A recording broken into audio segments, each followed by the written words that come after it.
It is a true pleasure to be delivering the Craddock Lecture today. My presence here is due to your congregation member, Randy Helmers, who was a singer in the Toronto production of The Year of the Flood dramatic and musical book launch in 2009, and who also traveled to Japan for the Japanese version. Randy is more than familiar with the context of both the book and the musical version, and it was she who thought that it and I and the Craddock Lecture might be a good fit. But since the subject is roots and also shoots, the two go together, let me tell you about one set of my own roots which reach back in time into the United Church of Canada. My mother grew up in the early part of the 20th century in the Methodist Church, namely in a small rural congregation in the Annapolis Valley of Nova Scotia. My grandmother, the local doctor, helped build the church building, and my mother and my aunts had to go to it every Sunday and sit in the front row and provide models of decorum and good behavior. This was sometimes challenging, as when a visiting minister started pounding the pulpit, so carried away did he become that his false teeth shot out of his mouth. Not for the first time, however, as he caught them neatly and inserted them back into his mouth, barely missing a phrase. The front pew shook. Luckily, said my mother, we were at the front, so all they could see was our backs. My mother's church was at the center of their small community. Not only Sunday services and marriages and funerals, but society meetings of all kinds took place in it. Groups for children, young people societies, ladies' aids groups of one kind or another. During the First World War, my grandmother was a member of a knitting society, knitting items for the troops. You began with washcloths, then graduated to scarves, balaclavas, and if you were really good, to socks and mittens. My grandmother was a rotten knitter. She never got beyond the washcloths. But it's the thought that counts. The Methodists then joined with some of the Presbyterians to form the United Church of Canada, which thus became for a time perhaps the most dominant denomination in Canada.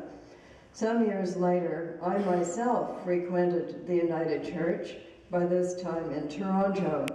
I upset my, by then religiously unaffiliated parents when I stated that I wished to go to Sunday school. This was to satisfy my insatiable curiosity. The church was St. Clair United, and I won the prize for the best essay on temperance in 1949 when I was 9. This essay described the horrors of drinking. Having your nose turn red from expanded varicose veins, falling into snowbanks, and freezing to death, and was luridly illustrated with pictures of bottled spirits, then freely available in colorful magazine advertisements. At that same time, I was attending Brownies at Deer Park United, which gave me a useful knowledge of ropes and knots.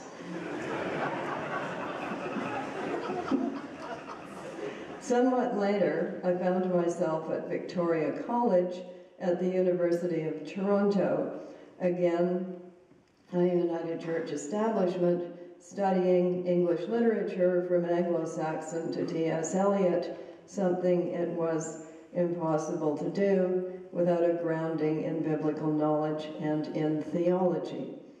Those were the years when Northrop Frye, author of, among other things, Fearful Symmetry, study of William Blake, was giving his famous Bible course, which was not only taken by a lot of students, but audited by a great many more.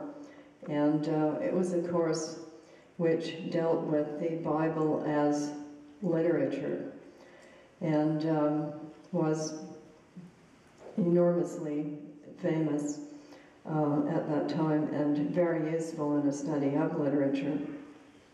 All of which, all that is to say, except the temperance varicose veins part, came in very handy when I set out to write The Year of the Flood. The God's Gardeners in that book are attempting to combine religious belief with scientific knowledge and a reverence for nature, something that, on the face of it, and especially if one insists that the Bible must be taken literally, word by word, would seem impossible to do. But is it really so impossible? There are signs that at least some among Christians are taking a turn in that direction, as witness the recent publication of the Green Bible, which is printed on ecologically friendly paper, has the green parts printed in green, has an introduction by Archbishop Tutu, and has a number of green suggestions for you to do at the back. And the covers are made of linen. They've thought of everything. In fact, when one looks back in time, one realizes that it's only very recently that religion, specifically the Christian religion, came unglued from nature and turned away from it. Many other religions never broke that bond. In the Quran, animals are to be respected and are credited with having societies equal to ours. Buddhists and Hindus, the Shinto of Japan, and the Parsis of India all maintain quite strong vestiges of the old ties. What happened in the West? Let's go even further back in time and look at some ancient ways of life and some ancient gods. Human beings spent at least 50,000 years as hunter-gatherers in the Pleistocene era, before the advent of pastoralism and then agriculture, more or less 4,000 years ago. Literacy, reading and writing, and urbanization are even more recent. The machine age, or industrial revolution, is a couple of hundred years old, and coal and oil and electricity, and then computer technology all became widely deployed only within living memory. What do these successive ages and stages have to do with faith and the objects of it? The Pleistocene is a long way back, and we have no direct information about what people worshipped then. But we do have indirect evidence. Grave burials and the items found in them indicate that some people, at least, believed in an afterlife, and the magnificent paintings in the caves of Chauvet and Lascaux tell us not only what animals were present in southern Europe then, but tell also of their supreme importance to those peoples. Human figures are small and scarce in these paintings.